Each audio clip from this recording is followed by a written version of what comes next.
Welcome to Chabad House Conversations, number 3. We're here with our beloved community member, Deborah Pugatch, and we're going to talk about life, get into some Jewish topics, Jewish life, successes, struggles, and overcoming and moving forward through life. I'm so glad you tuned in. So this is our about a half-hour podcast that we do with members of our community here on Long Island at Miad. And I'm so happy to have Deborah here, just as by way of introduction. Deborah started coming to my Jewish mysticism class a couple years ago. Yep. And ever since then, we've gotten to know each other over Shabbos dinners. I've gotten the privilege to know her daughters, her amazing, beautiful, successful daughters, and high holiday services and just celebrating life events together. And that's been a positive for me to get to know her. So welcome, Deborah. Thank you so much. So where did you grow up, Deborah? So I grew up in North Belmore, Yeah. on Long Island. Yes. Mother, father, 2 brothers. I am the middle child. Middle of 2 brothers. Middle of 2 brothers. So I never felt like a middle child. I felt very special being the only girl. Right. That's awesome. Yes. So I had a really nice childhood. I had a wonderful childhood. Beautiful. It was I had very close relationships with my grandparents on my mother's side. Unfortunately, on my father's side, my grandmother had passed away when I was, my goodness, a toddler. And my grandfather passed away when I was very young, probably in elementary school. I do remember him coming over from Brooklyn and sleeping over, and that was always a big treat. I was always very family oriented. My brothers and I were raised that way. My brothers and I were incredibly close. My older brother and I are 13 months apart. Wow, so we close. were best friends. That's great. Best friends, yeah. Yeah, we went to college together. You went to college together? Yeah. Where'd you go to school? We both went to SUNY Albany. Wow. And camp, of course, day Right. camp, sleepaway camp. Wow. I think we had a pretty typical, like Jewish family type of experience on Right. Long Island.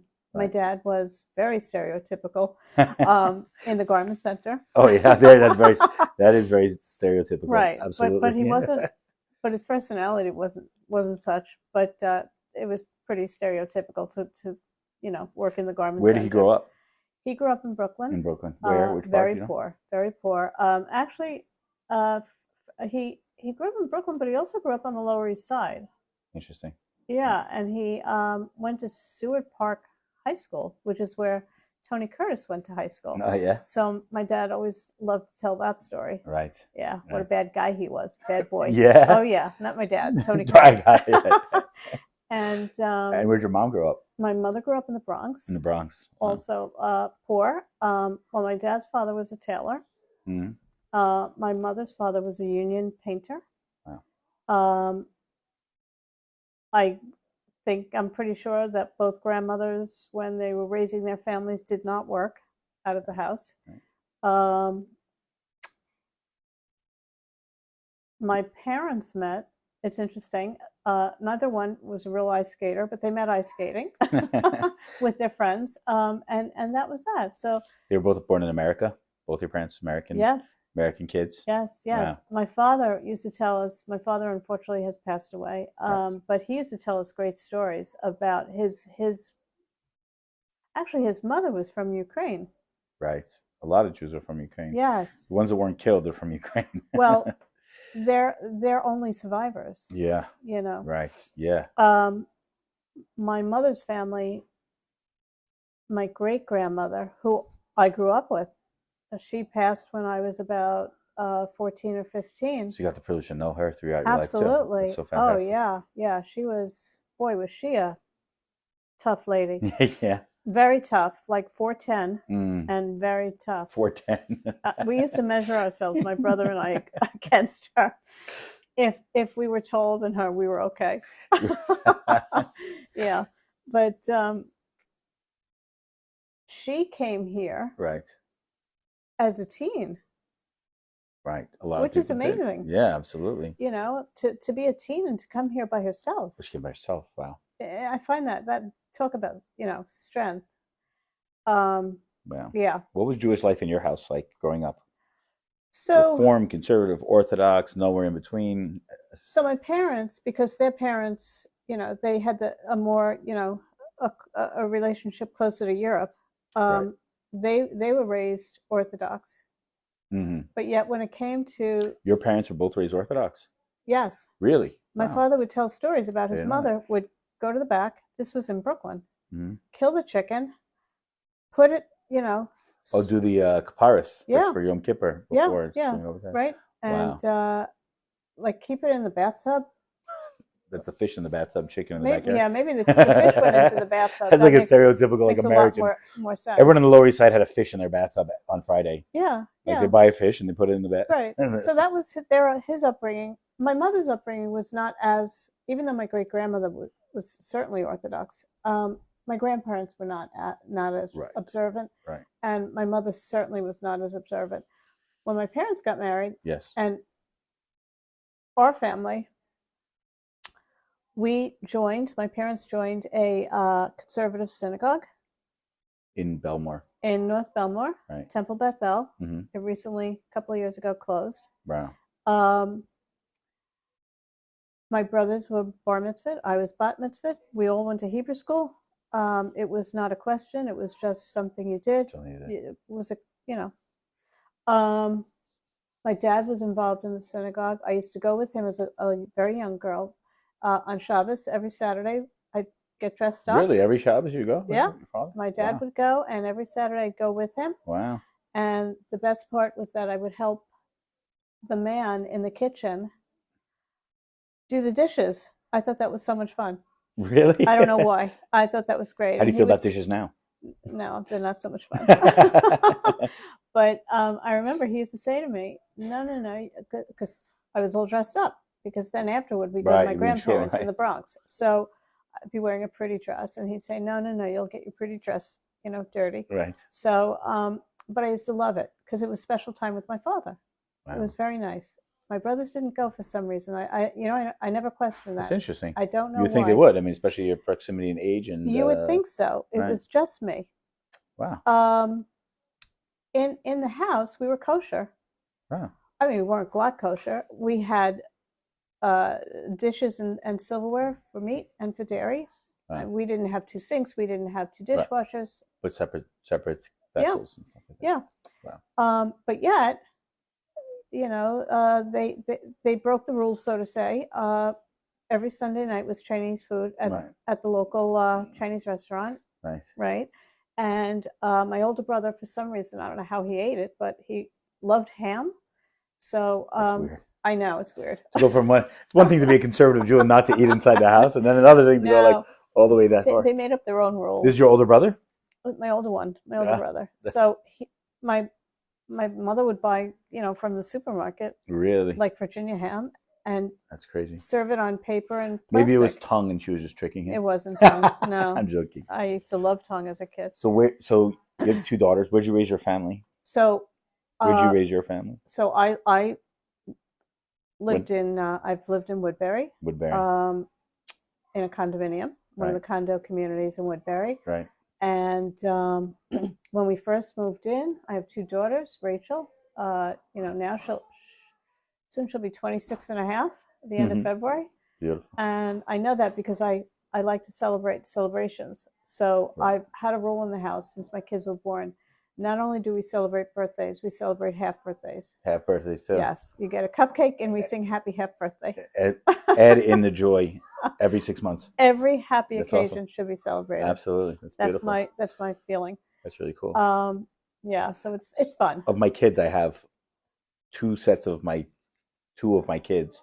They share almost a half birthday a day apart. Oh, wow. Like my oldest son and my oldest daughter, she's a year and a half almost, and 1 day younger. Oh, the birthdays are 1 day. Like no, half a year. Yes. So it's like. But the date. The half birthday is 1 day off of. Oh, that's great. It's very funny. Great. Yeah, it's very cool. Yeah, so it's fun, and we have a good time. We laugh, we light a candle, and now that we don't all live together, we do it on FaceTime. Do you? That's great. That's we awesome. kept the tradition. You got to keep the traditions going. Absolutely. Absolutely. So we moved into Woodbury I was married when we moved into Woodbury. It was '03, Mm-hmm. August of '03. My daughters at the time, Rachel was 7, and my younger daughter, Eve, who is now almost 22, she was 2. And Where did you live before Woodbury? so prior to that, we lived in an apartment in Great Neck. Beautiful apartment, very pretty, pretty building. It was great. It was very nice. I never wanted to move like out to Syosset Woodbury neighborhood. I thought it was so far out. Right. I thought I would never leave Great Neck. It's so interesting how like Great Neck is like the beginning of the suburbs, and once you feel like you're there, you're like, why? Like the hinterland, the far away places like Suffolk County is like Great Neck another world almost. Right, like. Because prior to that, now Queens, Brooklyn, and then you're like Great Neck is like suburbs already. Right, exactly. And right. To me, that was perfect. Right. You know, it was perfect because I got married later in life. I got married at 36. Really? I didn't know that. Yes. Wow. Yes. So I got married later. Prior to nowadays, that's like normal almost. Yeah, I was always the older mother. But back then, it's definitely the older. Yeah, I mean, maybe if you lived in the city, it was more. No, 36 is. I was ancient. It wasn't that old, but for the suburbs, it was old. Sure, right. Definitely. I always used to call myself the grandma mommy, because I was so not a peer of all these young moms. That's amazing. Yeah. I see it myself because, thank God, I started having children. I was married when I was 26, and today's that young. So I see guys my age with like gray hair, or my age and older, and their kids are younger than my kids. And they see me with my young one, and they're like, "Oh, this is your child." I'm like, I have a 17-year-old also. Right. Like, but I look at it this way: I had Rachel at 37. Eve, I was 42. Wow. Can you imagine? That's great. I can, but yes. Thank God. Right. Thank God. It's amazing. I am incredibly blessed, and I feel that no matter what age, right, you're blessed with children.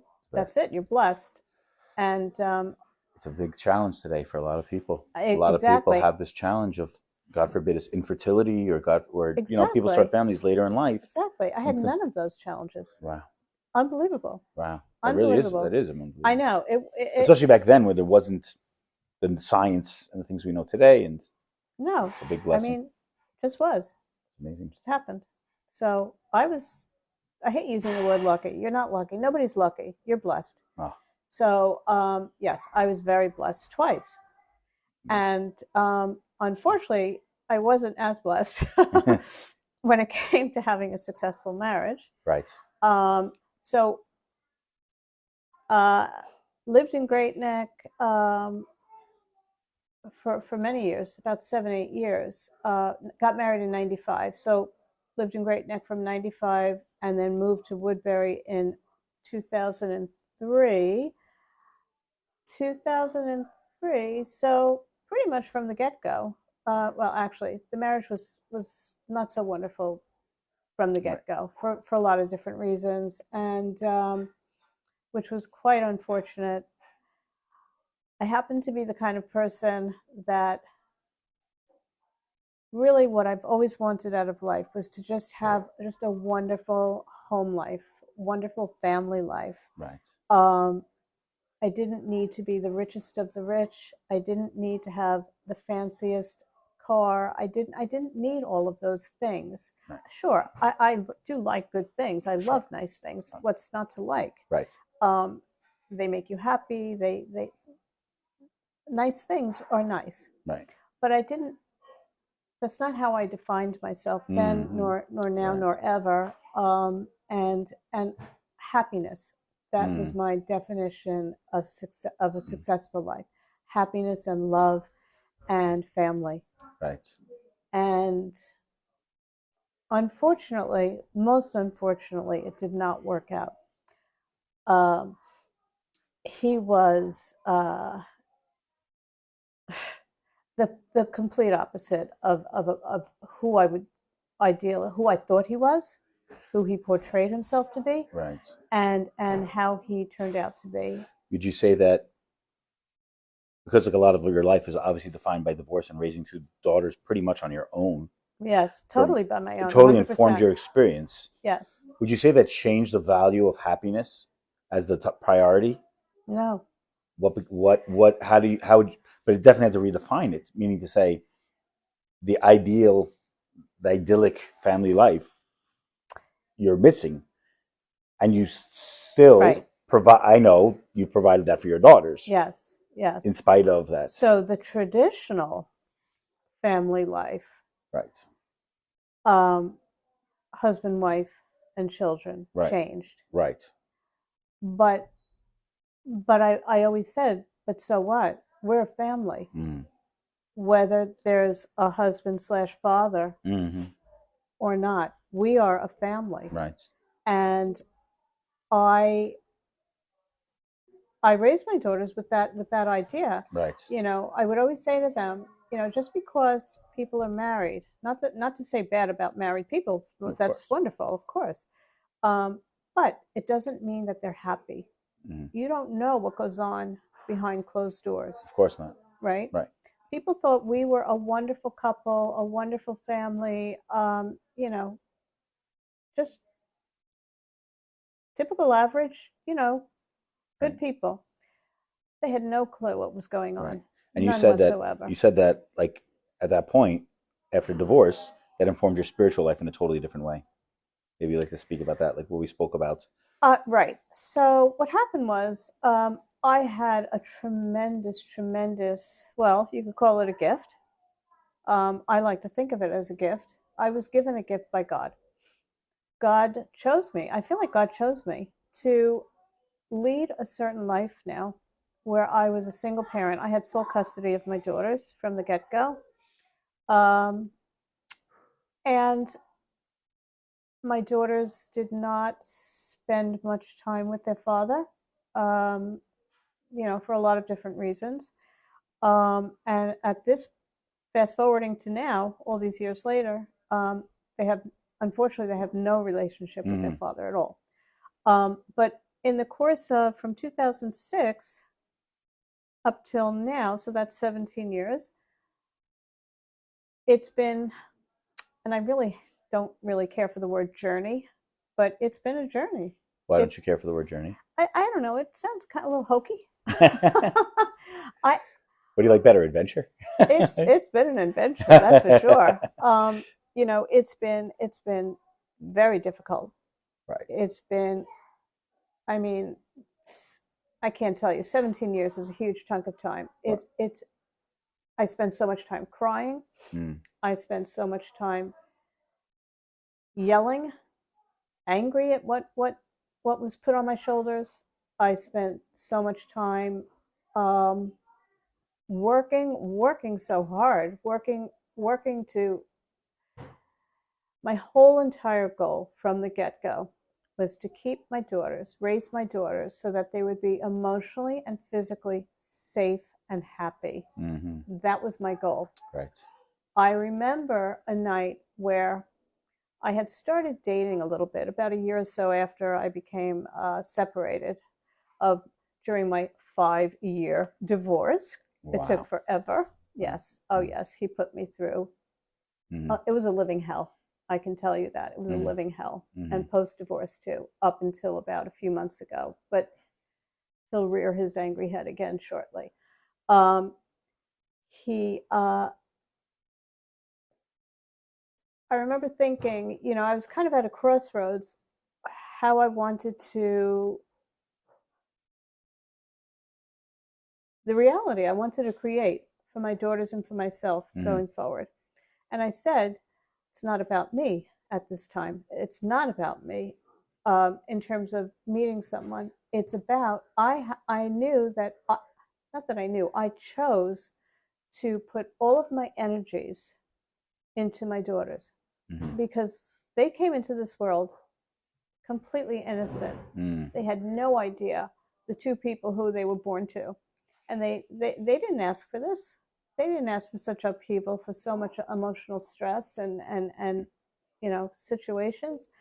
And I said, that's it. For however many years, however long, whatever it takes, I put myself as a single adult woman aside Mm. and I completely gear myself toward raising my daughters. And that's exactly what I did. And am so thankful that I chose that path. What gave you the fortitude to be able to do that? Like, It didn't take a lot. I knew what was right right. for me. But even 17 years is a long time. Like you said, there was struggles, there were these things. Yep. Where was your source of strength to be able to be that person? So Like you grew up an idyllic lifestyle growing up, like wonderful family, family right, oriented, and then right, all of a sudden this. right, And you know, it right. takes two to tango, and you're having to deal with Yeah. the ins and outs of the fights and the divorce and everything. And then being a mom, but like, so how do you transfer from being somebody who's like lives a comfortable, happy life provided by hardworking parents and Right. all the way through? How did you get? How did you become? How did you rise to the challenge? Where do you think your success came from? Well, I can tell you it was not easy, Mm-hmm. and I can tell you the screaming and the anger came from being so angry that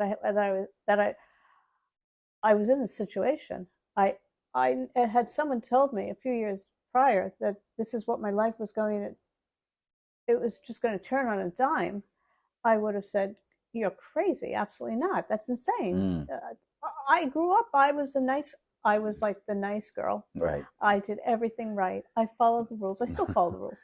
I'm still like that. I know you are. Yeah, I'm like that Girl Scout girl. You know, Right. even my divorce attorney called me Pollyanna. I'm like I do the right thing, Right. and I'm happy doing the right thing. Right. I enjoy that.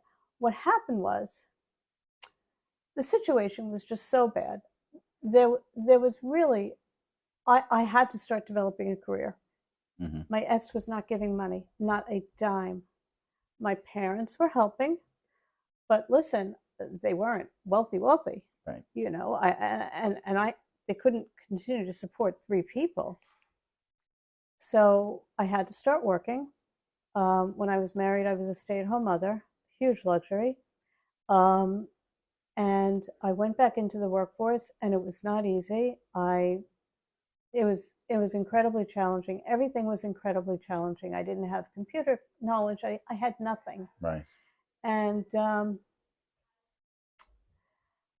like I said before, I just worked so hard. I just worked and worked and worked, and I never stopped working. Right. And I was juggling 4,000 balls in the air, always at the same time. So many problems.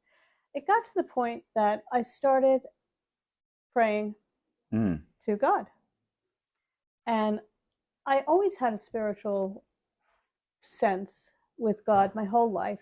I just always had that sense, but I never really knew what to do with it. I didn't know what to make of it, and so I did nothing with it. Quite honestly, Right. that was it. I did nothing with it. Was it Um, because you didn't have it out of necessity? You feel like you and know. I had no one to speak to about it. Mm-hmm. I think that's why. Mm. Even though I went to Hebrew school as a little kid, Right. that was really more of a have to. Right. It was a bore. It was You boring. know, Yeah. it was 2.5 hours, 3 times a week. Wow. Yeah, it was like seriously, people, what are we doing here? Like Right. it was not fun after going That's to a school. typical like New York, Long Island conservative reform experience in Hebrew school. That was my experience too. Right, Like like right, I right. grew up like You you did know it because you had to do it, you did it there to and then like it was over. tease the girl in front of you in class and like throw things at the teacher, and then you gotta Exactly. get a few Jewish history things in there, maybe a little Right, like right. you know. So it wasn't some So the absolute. spirituality you always felt, but you never had to express it. You're saying There until was no way to express it, until the trauma of and there was family no life. one in my family, quite honestly, who I could express it Mm, mm, to. So it kind of just was within, right. but I wasn't connected to it. So If what did that's that? a good What? way to. Yeah, no, absolutely. Yeah, What did that prayer look like when it first started developing you? it That was spiritual connection. it was really my own prayer. Mm. It was well, let me just interject with one thing. Sure. So I was incredibly close to my mother's mother, my grandmother. Right. My younger daughter is named after her. Wow. Her name was also Eve. They called her Eva. Right. And she and I spoke every single day from the time I was a teenager. Beautiful. How unusual. Right. That's beautiful. And she was very bright, and we would talk, and she and I both loved reading books, book after book after book. I could read 2 books at a time, Wow. and like I'd read a book a day. And she loved dance and music and culture, and I love all those things as well. Right. So we would talk about these things, and we were so close. unfortunately, she passed away when Rachel was 3. Mm-hmm. It was the hugest loss of my life, and I think it'll always be the hugest loss of my life. Wow. She was a second mother to me. Unbelievable. So when I would pray to her. Ancestral connection. Yep. Spiritual soul connection. Yep. I would pray to her, and I would say, and it's interesting because when I gave birth to Eve, and I had a C-section, and I remember, I guess at some point throughout the night, I remember she was in the room with me, and I know that sounds crazy, No, but I believe in all of no, that. sure. And she was in the room. I smelled her. Every person has a certain scent. I smelled her. It says in Kabbalah, smell triggers the brain the deepest because it goes right up to the brain. There's no physical, tangible sense to smell. Mm-hmm. When we smell something, or we can remember smell, it sticks around the longest in us, even though you can't touch it. Yeah. I knew she was with us, and it was so special to me. I was so happy because I felt as if my daughter Eve was, in a sense, continuing. Sure. If not all of her, a part of her, which to me is absolutely beautiful. Absolutely beautiful. So, so my grandmother became the person, excuse me, who I would speak to, when I'd be lying in bed at night during quiet times, in the morning when I first woke up, before I got out of bed, and I do it to this day. Now, of course, since I had started going to the class, right, I say the Shema.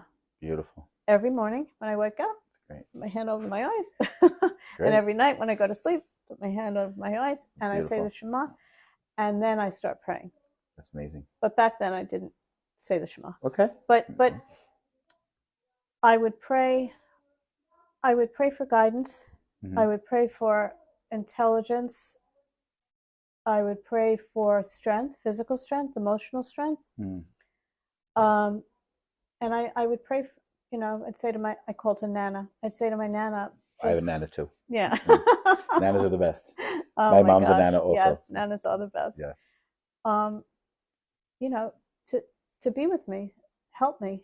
I was one person with a job that really should have consumed at least 2 or 3. Right.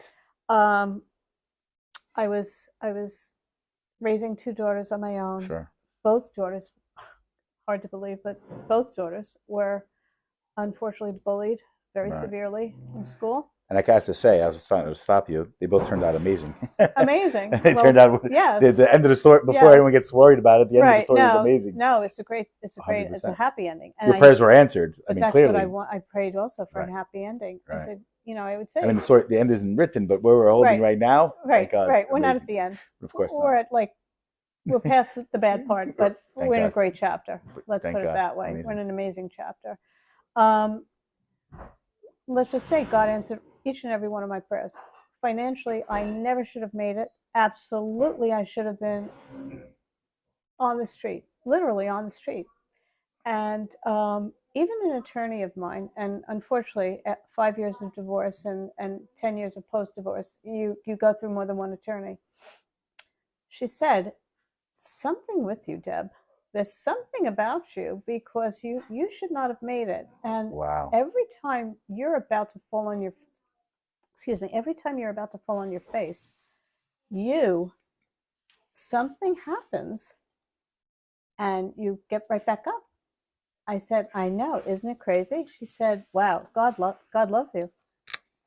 And so your prayers are answered in more ways than one, because not everybody gets to have the benefit of that, to see the outgrowth of their prayers so clearly, to see the answer to their prayers so clearly. Yes. And to see that, the fact that you could ameliorate so many different circumstances, so many variables, family life, career, money, dealing with the divorce, dealing with, loss of your grandmother, who was such a source of strength for you. And it didn't crush you. It made you stronger. Correct. It made you keep going. Correct. These are things that helped you, made you persevere more. Right. Exactly. With each with each new problem, each new so You called upon many. resources you didn't know you had probably at that point. It was exhausting. I don't even know how I did it physically. I was on autopilot for years, on autopilot. But it's interesting because people think they're eventually going to arrive somewhere. They're going to get to a place where like now I can put my feet up. And I think No, that's right. no, it's not that way. Right. What happens is, so with each challenge, Mm. and I know I keep saying this, but there were so many, I couldn't even count the challenges. There were multiple challenges always at the same time. It was ridiculous. I not only I didn't get through the challenges, I crushed every challenge. Wow. Crushed. I was so successful with, I had to fight a whole school district by Right. I myself. remember you told me this. So when you think about it, it's like the question is, would you have to have? I mean, I would like your perspective. Would you have had to access these things if everything had worked out, quote unquote, worked out? Would you have had to become a spiritual person that you are today?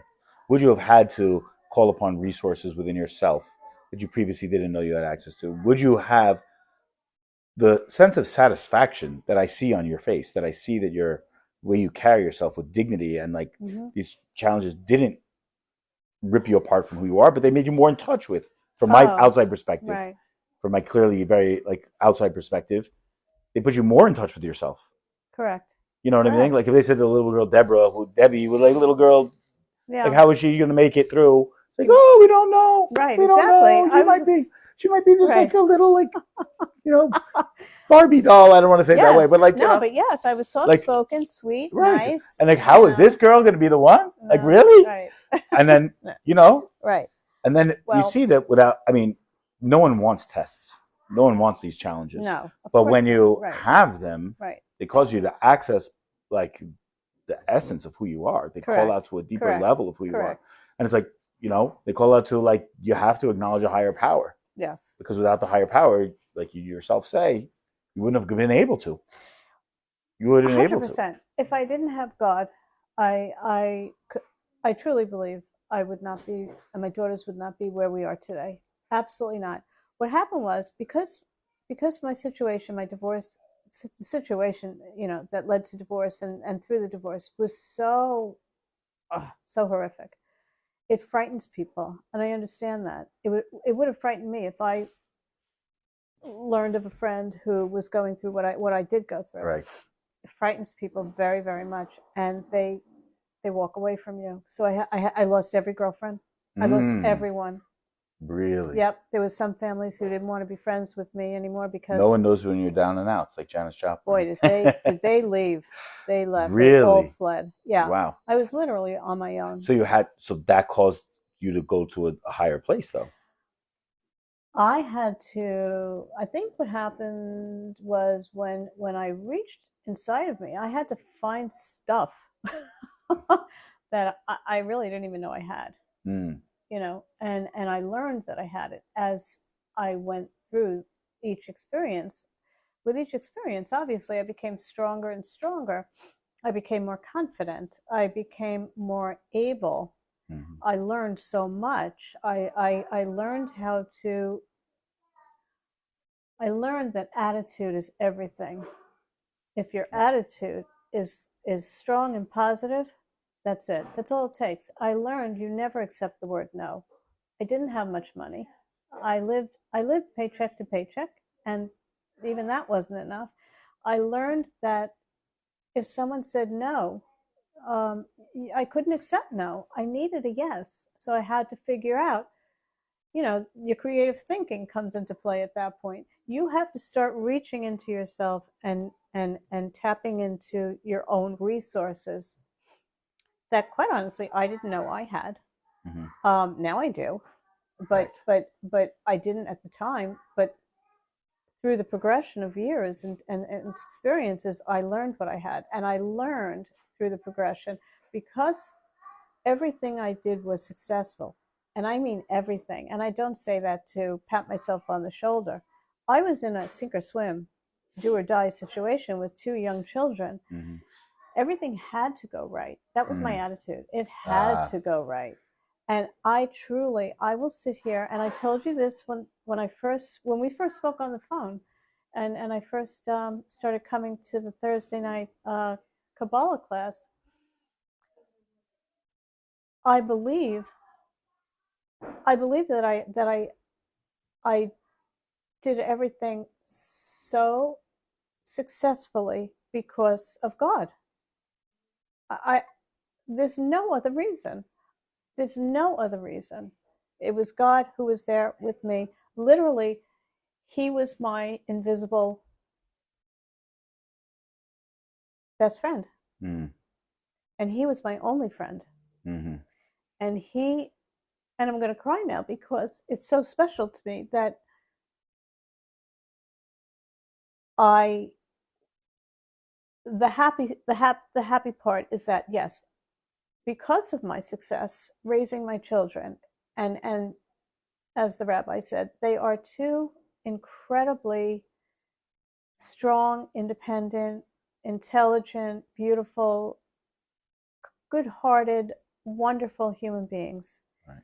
And I intentionally raised them to be that way. I intentionally raised them to be independent and strong. I think that is an amazing thing that I would like to pick up on is that even though now you could sort of say you're past, at least on some level, like the hardship stage, you But God haven't doesn't slowed down.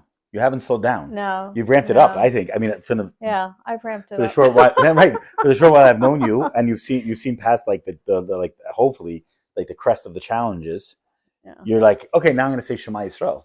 Now I'm going to come to a class every week. Right. You're not like, oh God, thank you for getting me through. Now I can like put it on. Now I can put it in cruise control and forget about it. You're saying like now I'm reinvesting that positive energy in your spiritual life, and I've seen from the couple of years we've known each other, 3 years or so we've known each other, that like your investment in your Jewish life, your investment in your spiritual life, your attribution to a higher power, to God, in the success of your daughters, and how I've gotten to know them briefly, has been just incredible, because you haven't like taken your foot off the gas, so to say. No. Whereas a lot of people might. They say now, thank you God for that, and I've moved on. No. That's not who you are, though. No, you don't. You've reinvested Challah and Rosh Hashanah, and right. Call it when your daughters had a problem, whatever it was. Call the rabbi, call me up. I've been texting with Rachel and my younger daughter's involved in Chabad up in her school. Right. She was just there Friday. She was texting me how happy she is because we know every time that we're with you, or every time Eve is with her Chabad rabbi up in school, right. We leave, and we talk about this. We leave with a glow within. It's a sense, it's a feeling that we get nowhere else in life. There is nothing in life that can give you that warmth that's like a fire inside. It's hard to describe, but it's right in the middle of your chest, and it just, like, you feel like you could burst from happiness. Like, that's how I would always feel every time I would leave your class. Wow. On a Thursday night, or when I would come for Shabbos dinner. And I know I will leave today feeling that same feeling. And the only time I feel that feeling is when I'm with you, with your family, here in, your home. High holy days, there's no other time in life that the intensity of that feeling, and that's your soul. Beautiful. Neshama. Absolutely. See? Absolutely. You said, I remember when you first came to the class, you correct me on the story if I'm wrong. I forget which of your daughters said it. You're like, you went, you had a great experience, and you were like a little bit out of your element. And then you're like, then you came to the second one, and then you're like, it was amazing. And you had a question if you should come back, and your daughter said, she said to you, Mom, you got to go. And they pushed you. Right. You could tell it better than I. Right. Well, so I would have a real, and I shared this with you and Elisa, that every time, every week, so Monday to me, the week starts Monday because that's when I go back to work. Right. Most of us, so Monday I would start getting stressed about coming here on Thursday for no good reason, but it would just start, and it it would keep becoming more and more so Monday, Tuesday, Wednesday, with each passing day. By Thursday, I would be fighting in my head, I'm not going. And then the other part of me, yes, you have to go, you love it. And then the bad part of me would say, no, I don't want to go. I'm tired, I'm this, I'm that, blah, blah, blah, blah. And sometimes I would share those feelings with one of my daughters or both, and they would say, you love it. Are you kidding? You have to Right, go. You right. love it. So I would go and I would be so happy, and driving home, I would call one of them, and share what it was about. And they would come. They loved it too. Yeah, that's it. I feel this way. You don't take God out of your pocket when you need him. He's not Yeah. like I always say a gumball machine. Like put a quarter in, exactly. you get a That's ridiculous. right a vending machine, right? He's always there. Right. He's always there. He's always with you. I very much personalize him that he's my own. You should. That's great. That's the relationship I have with him. Mm-hmm. He's always with me. Many times he's silent, because I don't know. During times of listen, now, thank God, our lives have completely turned around. Listen, I did a great job. I raised two great people. Right. I could focus more on me now, which is nice. Right. I have not started dating yet. I really should. Time is a wasting. But it said in last week's parsha, it says Ze keli va'anvehu. This is my God, and I will glorify him. It says, like you said, it's my God, like personalized. Yes. The fact that you personalize it, don't think it's like an ego thing, or you shouldn't. Mm-hmm. Like, obviously, there's a God of the world, the cosmic Hashem, right? But there's where is God mostly found? It's in our neshama, in our soul, in our personal experiences. Right. So even by the splitting of the sea, which was in last week's Torah portion, mm-hmm. the people pointed, the children even pointed and said, Ze keli vanvehu, this is my God, mm-hmm. Keli, my God, and I will glorify him. So that personalized approach is not silly. It's right. Okay, good. Yeah, because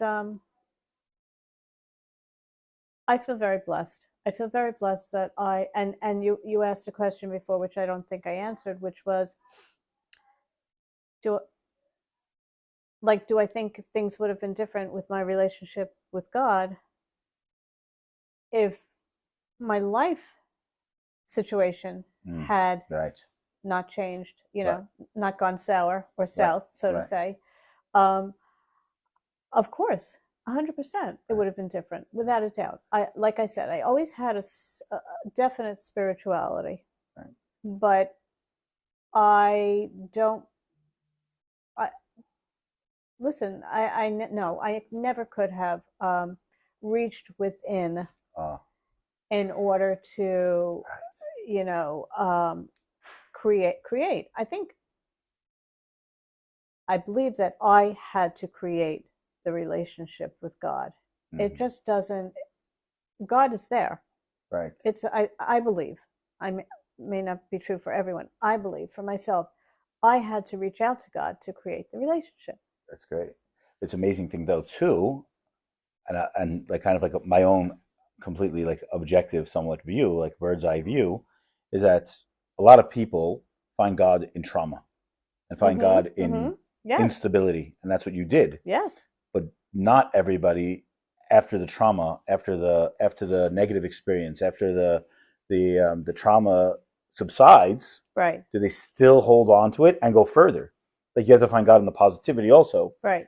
I mean, it's easy for most if life is on cruise control, sort of say, and you're going and everything's good and everything's fine.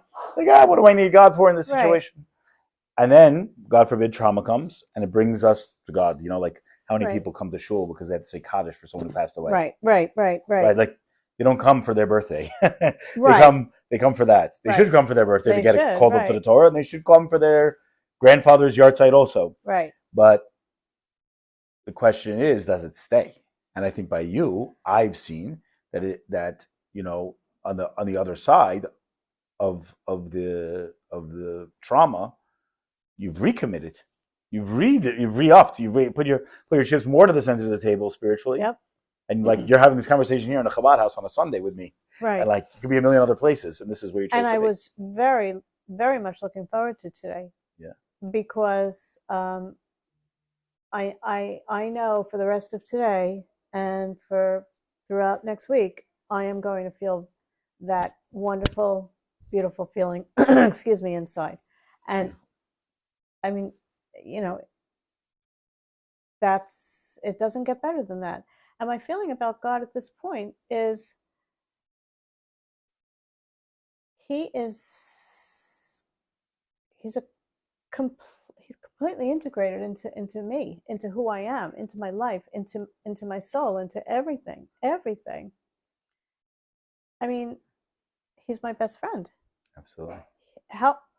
Why would I turn my back on him when he helped me through everything? I truly 100% believe that he was within and he helped me, guide me. He totally guides me. Even now at work, I shared with you how successful I've become at work, which is crazy. Right. I started from nothing, zero, nothing. I used to come home crying my first job. I couldn't even work a computer and nobody would teach me. I was like, oh my gosh, what am I going to do? I'm going to get fired. I couldn't get fired. I had bills to pay, and here now, I'm number 4 wealth management banker again in the country. And I have to say one thing also is that like the appreciation is through giving tzedakah that you've done. I know I can speak personally. Is that maybe we should just acknowledge that for a second, and that's a very special thing. And that when you're a person of somewhat means on some level, you're saying like this is where I invest myself, and it's not exactly. in like the fancy stuff. It's in where my roots are in Chabad house here, and right. and keeping that as the values that your daughters will probably pick up on too. Absolutely. That's it. Absolutely. Amazing. Well, this Chabad house and you and Eliza and your children and everyone who I've met in these walls, I've never said it because I don't share a lot, I guess, but probably the most important people in my life. And I mean that because without you even knowing, and I guess, well, you probably did know, every week coming here and listening to, that week's portion, and then you would speak about it, you would make it relatable to the here and now. I guess that's a good way to say it. I would listen and I would personalize it based on me, my life, everything, and my daughters do the same. And I can't even begin to tell you how invaluable all of that was and still is for me, for us. How it helped, how it made things that didn't make sense prior all of a sudden made sense, and it connected me. Sometimes it would connect me to my father. Wow. Because he would talk about the rabbi Schneerson, and I remember when the first time I came here, I would just stare at the picture. You told me that. That's right. Yeah, because it connected me to my father. And my daughters would always say, "Oh," they called my father Poppy, and my stepfather they called Papa High. And Papa High was observant. He put on tefillin every morning in the house, and he actually was studying to be a cantor as a young man, but I don't know what happened. He didn't follow through.